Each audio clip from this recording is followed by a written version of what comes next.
Hello dear students, today we are going to learn about methane gas, its occurrence, its uses, its properties. आणि basically ह्याच्या ज्या chemical properties आहेत त्या कशा लक्षात ठेवायच्या, तयार कशा करायच्या ह्याची टेक्निक देखील आज मी तुम्हाला आजच्या व्हिडिओमध्ये सांगणार आहे. So let us start. हा जो मिथेन गॅस आहे की ज्याला नॉर्मली मार्श गॅस असं देखील म्हटलं जातं, याचा शोध अलेक्झांड्रो वोल्टा नावाच्या सायंटिस्टनी लावला होता. तुम्हाला 1 मार्कच्या क्वेश्चन्समध्ये हा अलेक्झांड्रो वोल्टा बद्दल माहिती विचारली जाते की मिथेन गॅस, हू डिस्कवर्ड मिथेन गॅस. सायंटिस्टचं नाव आहे अलेक्झांड्रो वोल्टा. आता हा मिथेनचा ऑकरन्स बघूयात आपण. पहिल्या स्टेपमध्ये ह्याचा बघू आपण ऑकरन्स.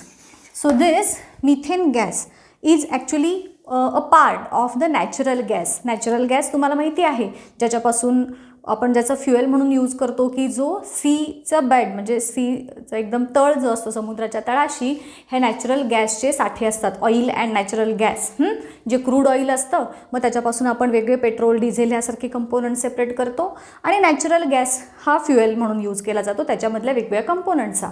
तर ह्या नॅचरल गॅसमध्ये ऑलमोस्ट 87% हा मिथेन असतो. तसंच मार्शी प्लेसेसमध्ये म्हणजे जिथे दलदलीची जागा आहे त्या दलदलीच्या जागी देखील हा मिथेन गॅस प्रेझेंट असतो आणि म्हणूनच याला मार्श गॅस असं देखील म्हटलं जातं. हा जो मिथेन गॅस आहे त्याला आपण प्रोड्यूस पण करू शकतो. कार्बन मोनॉक्साईड आणि वॉटर यांच्यामध्ये रिॲक्शन झाल्यानंतर, कार्बन मोनॉक्साईड आणि हायड्रोजन गॅस यांच्यामध्ये रिॲक्शन झाल्यानंतर मिथेन गॅस हा फॉर्म होतो. हे काही बेसिक्स आहेत. शिवाय बायोगॅस हा तर मिथेन असतो तुम्हाला माहितीच आहे.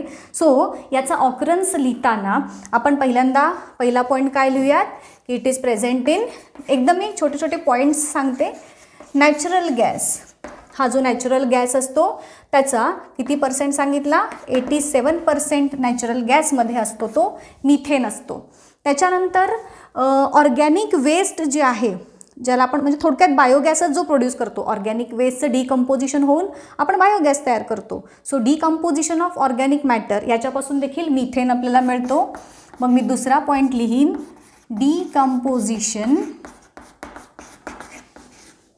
ऑफ ऑर्गॅनिक मॅटर, त्यापासून सुद्धा आपल्याला मिथेन मिळतो. त्यानंतर तुम्हाला मी आत्ताच सांगितलं की बायोगॅस हा देखील मिथेन आहे. त्यानंतर मार्शी प्लेसेसमध्ये हा दिसून येतो, दलदलीच्या जागी हा मिथेन गॅस आहे. त्याचबरोबर हा जो मिथेन आहे तो कोल माइन्स, कोळशाच्या खाणी यांच्यामध्ये सुद्धा आढळून येतो. हा ऑकरन्स तुम्हाला 2 मार्क्ससाठी 3 मार्क्ससाठी विचारला जातो. सो हे वर्ड्स फक्त लक्षात ठेवा आणि मग त्याचे सेंटेन्सेस तुम्ही अर्थातच नेहमीसारख्या आपल्या पद्धतीनं तयार करता येतील. त्याच्यानंतर जसं तुम्हाला मी आत्ता सांगितलं, कार्बन मोनॉक्साईड आणि हायड्रोजन गॅस या दोघांच्यामध्ये रिॲक्शन करून त्याला हीट सप्लाय केल्यानंतर under high temperature high pressure याच्यापासून आपल्याला मिथेन गॅस मिळतो प्लस हायड्रोजन. हे तुम्हाला वर्डमध्ये सांगितलं आहे, मी इथं त्याला छोटेसे रिॲक्शनमध्ये कन्वर्ट केले. रिॲक्शन ही बॅलन्स्ड नाही आहे, तुम्ही नंतर त्याला बॅलन्स करा जसे असेल. मी आता फक्त सेंटेन्सच्या ऐवजी तुम्हाला लक्षात ठेवायला इझी असं इक्वेशन दिलेलं आहे. त्यानंतर हा जो मिथेन गॅस आहे, या मिथेन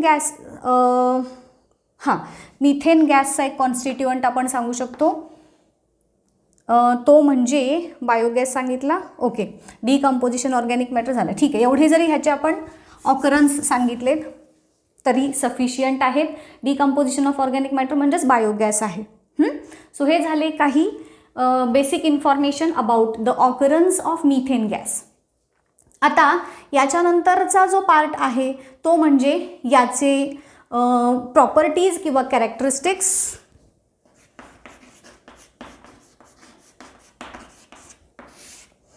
ह्या प्रॉपर्टीज तुम्हाला 2 मार्क्ससाठी विचारले जातात. शिवाय 1 मार्क्ससाठी ह्याचे मेल्टिंग पॉईंट असतील, बॉइलिंग पॉईंट्स असतील, हे इन्फॉर्मेशन तुम्हाला 1 मार्क्ससाठी सेपरेटली विचारले जाते. सो ह्या मिथेन गॅसचा मेल्टिंग पॉईंट आहे 182.5 डिग्री सेल्सिअस हा मायनस आहे, लक्षात ठेवा 1 मार्कसाठी हा क्वेश्चन. मेल्टिंग पॉईंट तसंच याचा बॉइलिंग पॉईंट जो आहे मिथेन गॅसचा तो आहे -161.5 डिग्री सेल्सिअस. आता याची जी डेन्सिटी आहे ही डेन्सिटी वॉटरपेक्षा लेस आहे, म्हणजेच वॉटरपेक्षा हा मिथेन गॅस हा हलका आहे. सो काय म्हणूयात, लेस डेन्स दॅन वॉटर. ह्या काही याच्या प्रॉपर्टीज झाल्या. हा मिथेन आहे CH4 ह्याचा फॉर्म्युला आहे. याचा जो फ्लेमचा कलर असतो ह्याच चॅप्टरच्या सुरुवातीला मी तुम्हाला शिकवलेलं होतं बघा, की ज्यांच्यामध्ये सिंगल बॉन्ड असतो, अल्केन, अल्किन, अल्काइन्स हे तुम्हाला 3 मी सिंगल, डबल, ट्रिपल बॉन्ड असणारे कंपाऊंड शिकवले की नाही. त्याच्यामध्ये एक लक्षात ठेवा, ज्या हायड्रोकार्बन्समध्ये सिंगल बॉन्ड असतो कार्बन ॲटम्समध्ये ते सगळे हायड्रोकार्बन्स ब्लू कलरच्या फ्लेमनं बर्न होतात. इथे हा मिथेन आहे, हा देखील सिंगल बॉन्ड असणारा आहे, CH4 याचा फॉर्म्युला आहे. याच्यामध्ये देखील सिंगल बॉन्ड आहे. मिथेन आपला कुकिंगचा गॅस, ब्युटेन, ज्यांच्यामध्ये सिंगल बॉन्ड आहेत असे सगळे हायड्रोकार्बन्स हे ब्लू कलरच्या फ्लेमनी बर्न होतात. तसंच हा जो मिथेन आहे हा वॉटरमध्ये पार्शियली सोल्युबल आहे, पूर्णपणे विरघळत नाही आणि अजिबातच विरघळत नाही असं पण नाही, त्याला म्हणतात स्पॅरिंगली सोल्युबल. वॉटरमध्ये स्पॅरिंगली म्हणजेच पार्शियली सोल्युबल आहे, बट हा ऑर्गॅनिक सॉल्व्हंट्समध्ये मात्र व्यवस्थित डिझॉल्व्ह होतो. सो आपण म्हणूयात सोल्युबल इन ऑर्गॅनिक सॉल्व्हंट्स. हे काही याच्या प्रॉपर्टीज झाल्या. It burns with a blue flame. त्यानंतर sparingly soluble in water, less density आहे, मेल्टिंग पॉईंट, बॉइलिंग पॉईंट हे झाले. हे ह्याची बेसिक प्रॉपर्टीज झाल्या. आता वळूयात ह्याच्या रिॲक्शन्सकडे. याच्यामध्ये फक्त 2च रिॲक्शन्स आहेत. एक आहे ऑक्सिजनसोबतची रिॲक्शन आणि दुसरी आहे क्लोरिनेशन. आता ह्या दोन्ही रिॲक्शन्स तुम्हाला एक छोटीशी टेक्निक सांगते कशी लक्षात ठेवायची, आणि एक्झाममध्ये मात्र ह्या इम्पॉर्टंट आहेतच. शिवाय तुम्ही पुढच्या वर्षी 10th स्टँडर्डमध्ये जाऊनसुद्धा ह्याच्यातल्या काही रिॲक्शन्स शिकणार आहात. सो बघा हां, ह्याच्या रिॲक्शन्स किंवा केमिकल प्रॉपर्टीज, रिॲक्शन्स किंवा ज्याला आपण ह्या फिजिकल प्रॉपर्टीज झाल्या. आता बघूयात केमिकल प्रॉपर्टीज म्हणजे रिॲक्शन्स. याच्यामधली फर्स्ट रिॲक्शन आहे विथ ऑक्सिजन. म्हणजे थोडक्यात काय माहिती आहे, याला आपल्याला बर्न करायचं आहे इन प्रेझन्स ऑफ ऑक्सिजन. जेव्हा तुम्ही एक कुठलाही हायड्रोकार्बन असू देत, हे सगळं मिथेन हायड्रोकार्बन म्हणजे ज्याच्यामध्ये कार्बन आणि हायड्रोजन हे 2 कॉन्स्टिट्युएंट्स असतात, त्या कंपाऊंड्सना आपण हायड्रोकार्बन्स म्हणतो. मग कुठलाही हायड्रोकार्बन असू देत, जेव्हा त्याला तुम्ही कम्प्लिटली बर्न करता इन प्रेझन्स ऑफ ऑक्सिजन, तेव्हा आपल्याला 2च बाय प्रोडक्ट्स मिळतात. त्यातला एक असतो CO2 आणि दुसरा असतो वॉटर.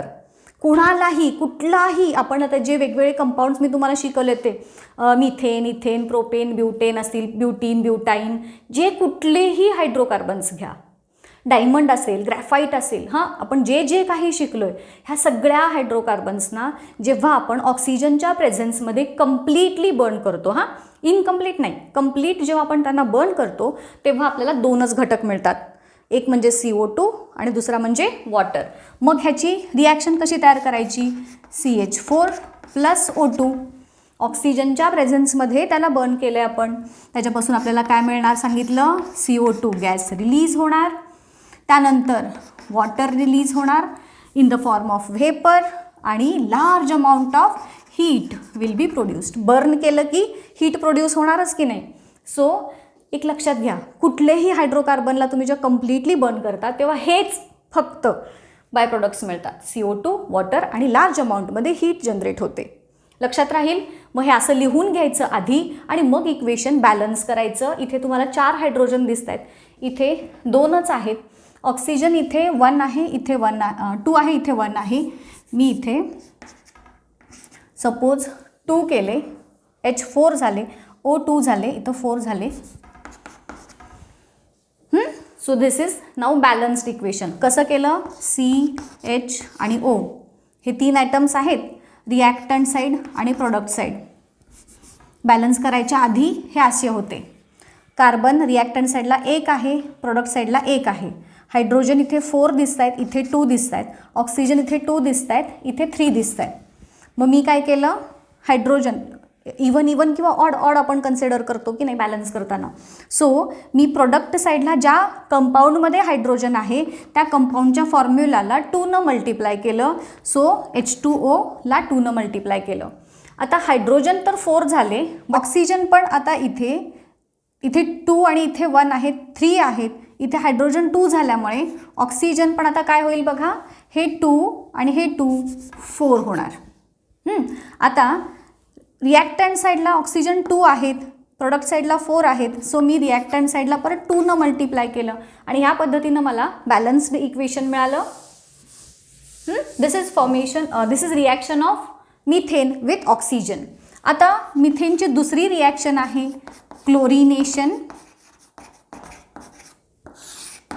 क्लोरिनेशन म्हणजे रिॲक्शन विथ क्लोरीन. ॲक्च्युली ही रिॲक्शन स्टेप बाय स्टेप होते, 3 ते 4 स्टेप्समध्ये होते, पण आपल्याला इथे यावर्षी एकच स्टेप दिलेली आहे. कशी रिॲक्शन तयार करायची ती बघूयात. याच्यामध्ये पहिला आहे मिथेन गॅस, क्लोरीन म्हणजे Cl2 आहे. आता ह्या दोघांची रिॲक्शन दाखवताना काय करायचं बघा, इथे क्लोरिनेशन ही ॲक्च्युली क्लोरीन मोलेक्यूल काय करतो, मिथेनमधल्या एका हायड्रोजनला काढून स्वतः त्याची जागा घेतो. आता मला हे रिॲक्शन तयार करायची आहे. मी काय करणार बघा, याच्यात हे झाले 4 हायड्रोजन ॲटम्स. क्लोरीननं काय केलं, ह्या 4 पैकी कुठलाही एक हायड्रोजन आपण बाजूला काढायचं. सपोज मी हा बाजूला काढला, तिथे क्लोरीन जोडला. आता हे स्ट्रक्चर काय तयार झालं, CH3Cl. मग ह्याचा फॉर्म्युला मी या साईडला लिहिलं CH3Cl. बाहेर काढलेला एक हायड्रोजन आणि ह्या Cl2 मधला एक क्लोरीन मिळून इथे HCl झाला. ही रिॲक्शन जी आहे ही सनलाईटमध्ये किंवा अल्ट्राव्हायोलेट लाईट असं देखील म्हणू शकतो आपण. इथे ॲरोवरती UV लाईट किंवा सनलाईट हे मेन्शन कराल. आता हे जे तयार झालेलं कंपाऊंड आहे याचं नाव आहे क्लोरोमिथेन किंवा ह्यालाच कॉमन नेम मिथिल क्लोराईड असं आहे. मिथिल क्लोराईड, क्लोरोमिथेन पण म्हणा किंवा मिथिल क्लोराईड पण म्हणू शकता. So this is chlorination reaction. Actually ही स्टेप बाय स्टेप जी होते ती पुढे 10th स्टँडर्डमध्ये आपण शिकणार आहोत. ह्या 2 रिॲक्शन्स कशा तयार केल्या ते कळलं का बघा. ह्या झाल्या आपल्या केमिकल प्रॉपर्टीज ऑफ मिथेन. आता बघूयात याचे युजेस काय काय आहेत.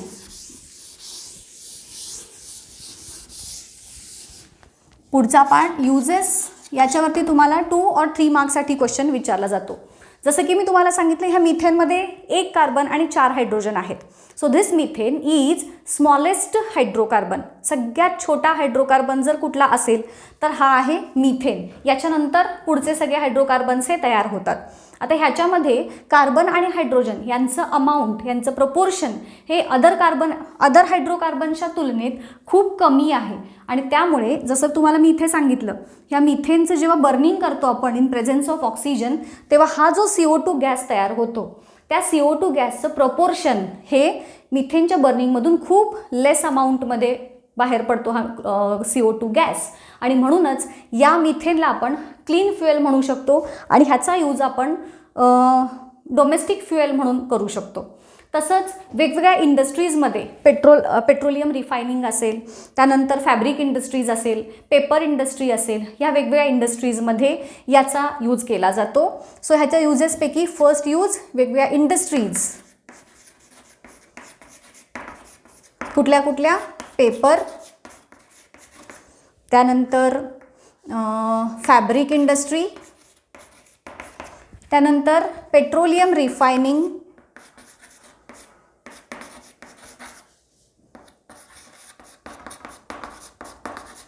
ह्यासारख्या इंडस्ट्रीजमध्ये ह्या मिथेन गॅसचा यूज केला जातो. आणि जसं तुम्हाला मी आत्ता सांगितलं क्लीन फ्युएल आहे म्हणून डोमेस्टिक पर्पजसाठी फ्युएल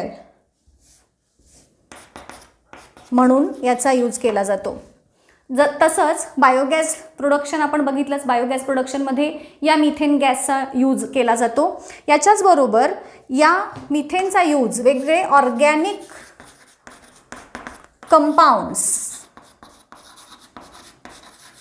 वेगवेगळे ऑर्गॅनिक कंपाऊंड्स मॅन्युफॅक्चर करण्यासाठी, जसं की इथे सांगितलेला मिथिल क्लोराईड, मिथिलीन क्लोराईड असेल. आता जसं इथे CH3Cl म्हणजे मिथिल क्लोराईड आहे, तसंच CH2Cl2 हे जे कंपाऊंड तयार होईल त्याला म्हणतात मिथिलीन क्लोराईड. सो ह्या कंपाऊंडच्या मॅन्युफॅक्चरिंगसाठी देखील या मिथेनचा यूज होतो, लाईक मिथिल क्लोराईड,